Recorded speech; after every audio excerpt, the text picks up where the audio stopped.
Le mardi 1er octobre 2024, à l'université Félix Houphouët-Boigny d'Abidjan, un hommage solennel a été rendu au professeur Aloko Nguessan Jérôme de son vivant dans un colloque international qui a rassemblé des chercheurs de divers horizons autour du thème « La géographie au cœur de la dynamique des territoires et du développement durable en Afrique subsaharienne ».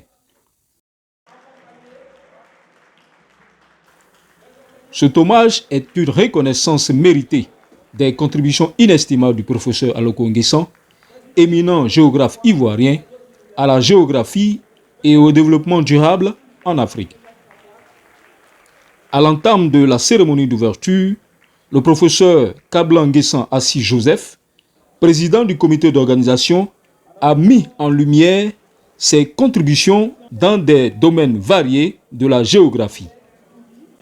La vie et l'œuvre du professeur Aloko Nguessan Jérôme nous inspirent tous. À travers ce colloque, dont le thème est la géographie au cœur de la dynamique des territoires et du développement durable en Afrique subsaharienne, nous mettons en lumière ses contributions à des domaines variés de la géographie, organisés autour de 5 axes principaux qui reflètent à la fois la richesse de ces recherches et l'importance des enjeux actuels dans nos sociétés. Ces thématiques sont intrinsèquement liées aux axes de recherche du professeur. Axe 1, transport et communication. Cet axe met en avant des problématiques majeures qui étaient au cœur des travaux du professeur Aloko Nguessan. Il s'est penché sur la question de l'accessibilité géographique, notamment en milieu rural, ainsi que sur l'évolution des réseaux de communication. Ces travaux ont démontré que le développement économique ne peut se concevoir sans une véritable stratégie de transport et de communication. À travers cet axe, nous continuons à approfondir ces réflexions pour relever les défis des infrastructures en Afrique. Axe 2. Agriculture et développement rural. Le professeur Aloko Nguessan a toujours reconnu l'importance du monde rural dans le développement économique et social. Ses recherches sur l'adaptation de l'agriculture au changement climatique et sur la durabilité des pratiques agricoles continuent d'éclairer les politiques de développement rural. Aujourd'hui, ce colloque explore ces questions pour envisager des territoires ruraux plus résilients face aux défis contemporains. Axe 3. Ville et gouvernance des sociétés. L'urbanisation rapide de l'Afrique et les défis qu'elle pose ont constitué un autre point d'intérêt majeur du professeur Aloko Nguessan. Sa capacité à analyser la gouvernance des sociétés urbaines, la planification urbaine et la mobilité a ouvert des perspectives nouvelles dans l'étude des villes africaines. Nous poursuivons cette réflexion aujourd'hui en explorant comment les villes peuvent innover pour répondre aux besoins de leur population. Axe 4. Population et aménagement territorial. Les travaux du professeur Aloko Nguessan sur l'aménagement territorial et les inégalités socio-spatiales ont contribué à façonner la géographie moderne. Il a toujours insisté sur l'importance de prendre en compte les dynamiques démographiques et les disparités économiques dans l'organisation de l'espace. Ce texte de réflexion s'inscrit dans la continuité de ses recherches en abordant les enjeux de la planification territoriale durable. Axe 5, environnement, santé et développement durable. Enfin, l'axe consacré à l'environnement et à la santé reflète les préoccupations du professeur dans l'équilibre entre les écosystèmes naturels et le bien-être humain. Il a inlassablement plaidé pour une approche intégrée du développement durable. C'est à nous aujourd'hui de prolonger cette réflexion en cherchant encore à concilier progrès économique et préservation de l'environnement. Le professeur Aloko Nguessan a laissé une empreinte durable dans le milieu académique ivoirien, particulièrement à l'Institut de géographie tropicale, où il a joué un rôle central dans la revitalisation de la recherche et de l'enseignement. La professeure Kofié Bikbor Céline, actuelle directrice de l'Institut de géographie tropicale, a exprimé sa profonde gratitude et la responsabilité qui lui incombe de continuer l'œuvre de celui qui fut son mentor et guide intellectuel. La première journée du colloque a été marquée par la projection d'une interview documentaire retraçant le parcours inspirant et la carrière du professeur Aloko Nguessan. Je vis, il y a un rêve debout, parce que comme vous le dites, un hommage antemortem est un événement plutôt rare, mais je l'accepte avec beaucoup de volonté et de détermination. Bon, je retiens surtout que j'ai pris conscience de la nécessité de former des cadres dans tous les secteurs de la vie économique et sociale de notre pays, et principalement au sein de l'enseignement supérieur et de la recherche. Parce que, comme vous savez, il n'y a de valeur, il n'y a de richesse que d'hommes. Et lorsque vous assumez cette fonction, vous êtes satisfait. Vous pouvez dire, j'ai fait mon travail. La relève est totalement formée parce que, en toute modestie, je peux comptabiliser une centaine de docteurs formés, sans compter ceux qui, niveau maîtrise, DEA, ont été formés, qui sont dans toutes les administrations publiques et privées. Donc, sur cette question-là, je suis tout à fait à l'aise pour dire que je suis satisfait. Dès le baccalauréat, j'avais très clairement en tête de faire une thèse, parce que je voulais fréquenter l'enseignement supérieur ou la recherche, Dieu merci, j'ai pu le réussir, donc je peux dire que ma carrière est une carrière réussie. Est-ce que vous n'avez pas encore fini? Non, disons que j'ai accumulé une somme d'expérience à travers toutes les thèses que j'ai encadrées, à travers tous les articles que j'ai publiés. Aujourd'hui, donc, je suis tout à fait à l'aise pour, de façon sereine, faire des synthèses et éventuellement aboutir à des publications pour le grand public. Parce que jusqu'ici, j'ai produit des articles pour la société savante. Mais on peut aller au-delà et vulgariser cette connaissance.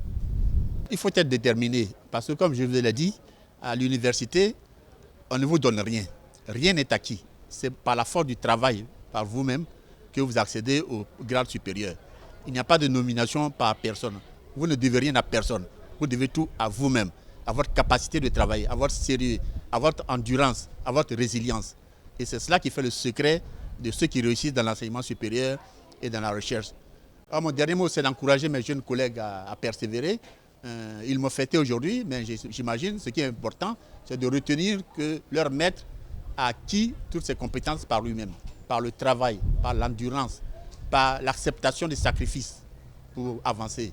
Et c'est ce que je leur conseille. De toute façon, je n'ai pas d'inquiétude parce qu'ils avancent très bien et ils suivent leur maître.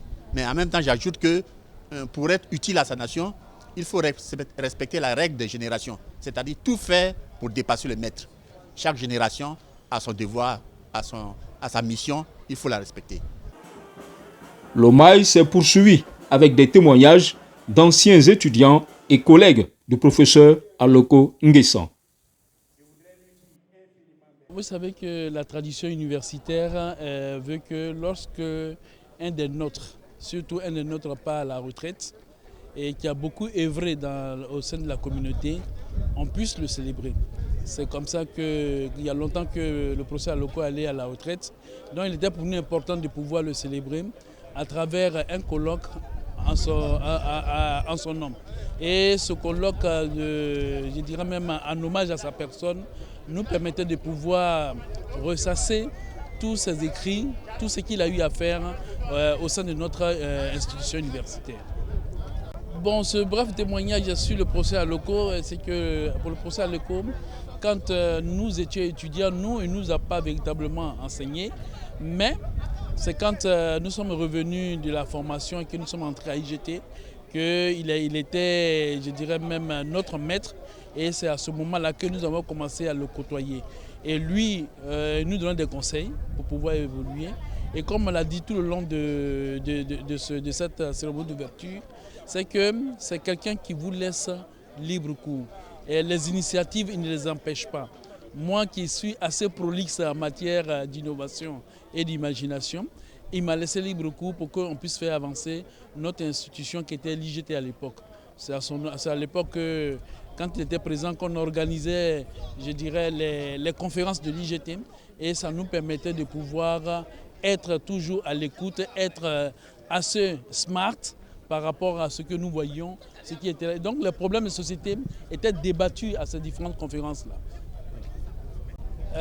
En un mot, ce qui quasi peut résumer la personnalité du procès à Loko, je dirais le courage.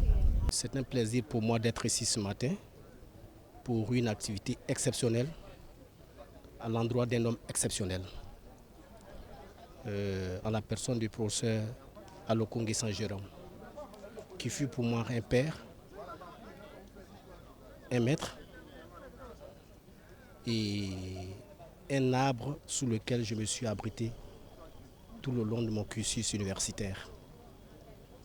À chaque fois qu'on rencontrait le maître, il ne ménageait aucun effort pour nous recevoir. Et les cas les plus pathétiques, c'est que souvent, on pouvait venir avec un ami, un condisciple qu'on présentait au professeur. Et si c'était pour signer des documents, pour pouvoir sauver ces derniers, il le faisait sans hésiter. Parce que quand il a confiance à quelqu'un, toute personne qui vient avec ce dernier-là, ça devient son homme de confiance. Et il a rendu d'énormes services comme ça à de nombreux étudiants de l'IGT. Et c'est pourquoi je ne pouvais pas ne pas venir. Et si c'est à refaire, je serai là. Et je lui dis merci. Merci pour tout ce qu'il a fait pour nous. Merci pour tout ce qu'il a fait pour l'IGT. Merci pour tout ce qu'il a fait pour l'université Félix Houphouët-Boigny. Merci pour tout ce qu'il a fait pour la Côte d'Ivoire. Félicitations au professeur. Et ça nous fait plaisir d'être ses enfants, d'être ses protégés, d'être ses condisciples. Pardon, d'être ses disciples, pardon. Merci. J'ai connu le professeur Aloko depuis très longtemps. Il a été l'une des personnalités qui m'a influencé dans ma carrière professionnelle. Aujourd'hui, j'ai tenu à être présent pour lui rendre hommage. Aujourd'hui, où on le célèbre pour toute sa carrière. Donc je suis venu, je fais un petit témoignage pour lui signifier mon admiration pour tout le travail qu'il a abattu.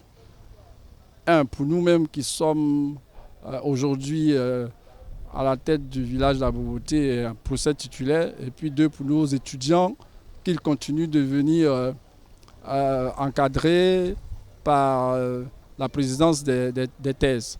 Donc nous sommes venus pour témoigner de notre reconnaissance envers quelqu'un, un intellectuel de haut niveau et surtout quelqu'un qui est très humain. Donc c'est avec vraiment honneur et plaisir que nous sommes venus, que nous avons témoigné de notre reconnaissance envers une personne qui a été vraiment et qui continue d'être vraiment importante dans notre vie. Merci beaucoup.